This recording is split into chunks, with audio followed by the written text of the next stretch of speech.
Hi and welcome. My name's Tolan and I'm the co-founder of Productivity Me. In this video, we're going to look at the idea of Ctrl left bracket, which will allow us to find all direct precedents within a Excel worksheet. So with that, let's go ahead and get started.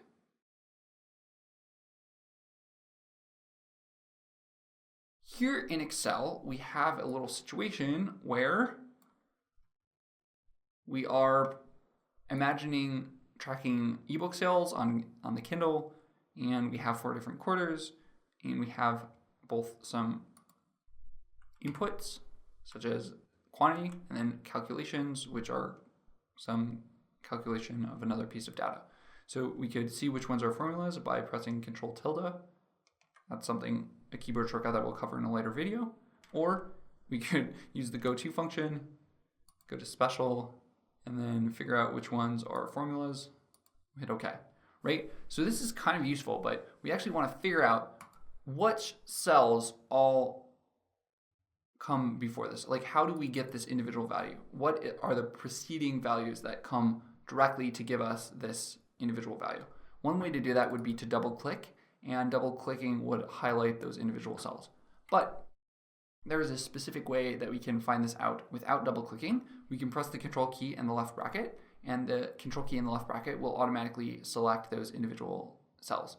So again, say that we didn't know to double click and we wanted to visualize these individual cells, we can press Control left bracket and it would select all the direct precedents.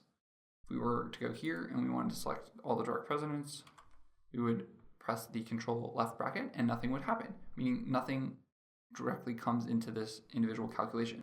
But if we were to, say, do something like revenue, cost,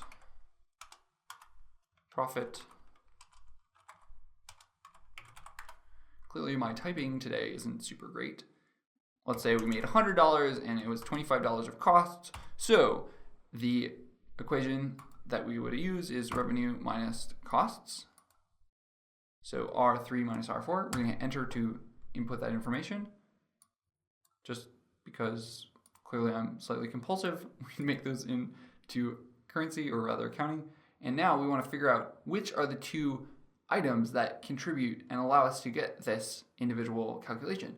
Well, it's pretty simple and straightforward because there are only 2 inputs, but if we still wanted to know that, we could press the Control key and the left bracket. So an alternative way to do this, I bet you know where this is going. We could come up to, first we select the cell, then we say find and select special, go to precedents, hit OK, and it would tell us that. Again, we could go find, select, special, precedents, same thing.